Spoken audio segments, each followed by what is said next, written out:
Never-ending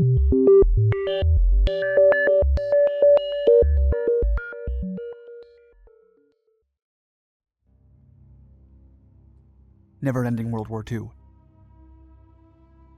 After the United States detonated nuclear weapons on top of Hiroshima and Nagasaki during World War II, Japanese Emperor Hirohito finally agreed to surrender. But before official documents were signed, 2 military groups from the Imperial Japanese Army Air Service refused to comply. When they attacked an American aircraft, U.S. General Douglas MacArthur had to decide whether to retaliate and extend the war, or to wait and see. On August 15, 1945, Emperor Hirohito announced Japan's surrender to his fractured people. Hirohito had already ordered military forces to stand down immediately. However, the Atsugi 302nd Air Group and Yokosuka Air Group did not obey. These soldiers believed that Japan had a right to defend itself against its enemies until the surrender documents were officially signed. To confirm Japan's adherence to the ceasefire, General MacArthur sent 4 consolidated B-32 Dominators to fly over Tokyo. 19-year-old U.S. Army Sergeant Anthony J. Marchioni was one of the pilots aboard the bombers. His B-32 was suddenly hit by enemy fire. When Marchioni noticed that one of his crew members had been wounded, he rushed over to help. As he held his fellow soldier in his arms, another barrage of enemy gunfire hit the B-32, taking both their lives. When General MacArthur heard about the attack, he was unsure whether it was caused by a rogue group or if Japan had lied to the Allies about surrendering. Not willing to take any more chances, MacArthur decided not to retaliate and opted to wait and see if the Japanese delegation showed up to surrender as scheduled, which they did.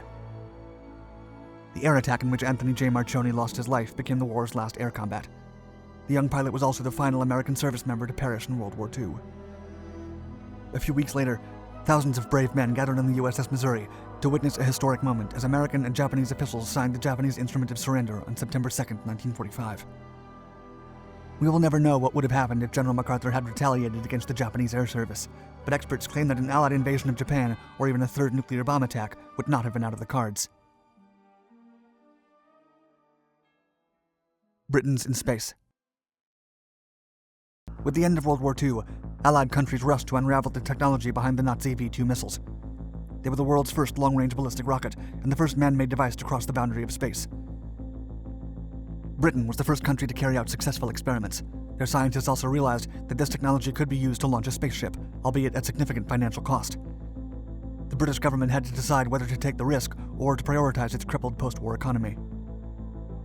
It was no surprise that Allied countries wanted to build their own version of the Nazi V-2 missile, but its technology was a well-kept secret by German scientists. During Operation Paperclip in 1945, Werner von Braun, leader of Hitler's vengeance weapon program and the mastermind behind the V-2 missile, was secretly taken to the United States to gain military advantage in the inevitable Cold War and the eventual space race. Around the same time, the Soviets captured von Braun's research facilities, and the British acquired their own V-2 rockets for a series of test flights. In the British experiments, dubbed Operation Backfire, 4 V-2 rockets were launched from the Netherlands to the edge of space before descending back into the North Sea. The operation was deemed successful, as most of the missiles landed within 3 miles of their target. This calculation was more accurate than what the Germans ever accomplished during the war. After Operation Backfire, engineers from the British Interplanetary Society realized that the V-2 missile technology could be used to launch a spaceship. Such a feat had seemed unrealistic only 5 years before, but was now a real possibility.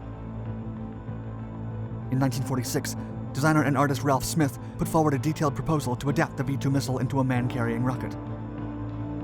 The British government, heavily in debt after the war, rejected the proposal in favor of funding nuclear technology. But the other side of the world told a different story. The US granted von Braun with unlimited resources to develop a next-generation version of the V-2 rocket. The Mercury Redstone launch vehicle was the first American crewed spaceship. In 1961, it put Alan Shepard into space, the first American astronaut to achieve it. In an alternate reality, had the United Kingdom said yes to Ralph Smith's proposal, the world's first astronaut might have been British. Titanic averted. Second Officer David Blair had been a part of the Titanic crew as far back as its initial trial runs, and also in the journey from its construction site in Belfast to Southampton. But days before the Titanic's first and only voyage in April of 1912, Blair was removed from his post. Due to his sudden departure, Blair neglected to leave the key to the locker that held the crow's nest binoculars. This small mistake may have radically changed the fate of the Titanic. Officer Blair was replaced by Henry Wilde, chief officer of the RMS Olympic, another ship that was undergoing renovations and a layover. Executives of the White Star Line shipping company believed that Wilde's experience trumped Blair's early appointment. Due to Officer Blair's hasty retreat from the Titanic, he returned home with the key to the crow's nest locker that held the binoculars used by lookouts to spot any hazards. The absence of binoculars is believed to be one of the main reasons why the Titanic crashed into an iceberg. Had this error of haste not occurred, the lookouts in the doomed ship's crow's nest would have been able to better scan the sea. Instead, the crew only saw the infamous iceberg when it was too late. On April 14, 1912, Titanic sank in the Atlantic Ocean after an iceberg ripped a hole into the 46,000-ton ocean liner's hull. The key was donated by Blair's daughter to the International Sailors Society. On September 22, 2007, it was sold in an auction along with a group of items that included a postcard in which Blair expressed his frustration at not being on the Titanic's maiden voyage. The key was eventually purchased by millionaire Sheng Dongjun for 90,000 euros and is currently on display in Nanjing, China. Had Officer Blair left it behind, the infamous iceberg could have been avoided. Laws of motion. In 1686, John Ray and Francis Willoughby's book Historia Piscium, or History of Fish, was published by the Royal Society. The scientific institution considered the author's research groundbreaking and poured all of its funds into the lavishly illustrated book. But poor sales nearly bankrupted the company, and one of the most famous books from scientist Isaac Newton was nearly never published.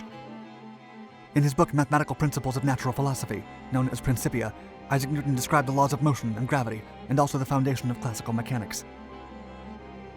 Famed astronomer Edmund Halley, the Royal Society clerk, saw the potential in Newton's work and raised funds to publish the book, providing most of the money from his own pocket. Thanks to Halley, Newton's work was finally published in 1687. It was an instant hit, becoming one of the most important books in the history of science. It's credited to have changed the way we see the world. Even after publishing Newton's book, the Royal Society told Edmund Halley that they could no longer afford his salary. They tried to pay him with copies of the flopped Historia Piscium book instead. In 2012, 330 years after the fishy debacle that could have changed history as we know it, digital images from Historia Piscium, including a stunning engraving of a flying fish, were published in a new online picture archive launched by the Royal Society's website. It is now a mere curiosity. Antibiotics. Sir Alexander Fleming, a Scottish biologist and botanist, is credited with discovering penicillin. This antibiotic is estimated to have saved over 200 million lives after its inception. But Fleming's discovery was not the result of astute science, but rather a mistake due to his often unorganized lab. Not even 100 years ago, there was no effective treatment for infectious diseases such as pneumonia or gonorrhea.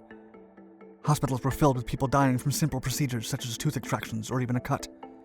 All doctors could do was wait and hope.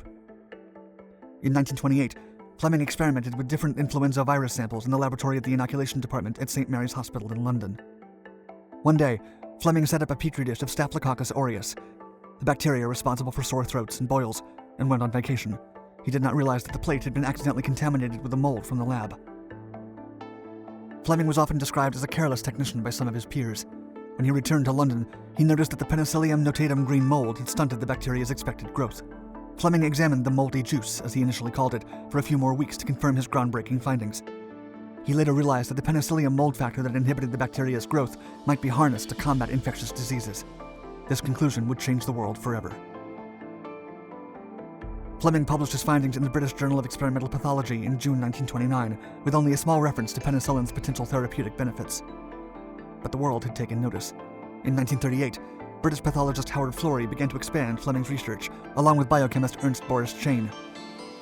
After years of thorough research and experimentation, which included a trip to the US, an injectable form of penicillin was ready in 1942, just in time for its use in wounded Allied soldiers during World War II. To this day, penicillin is the most widely used antibiotic in the world.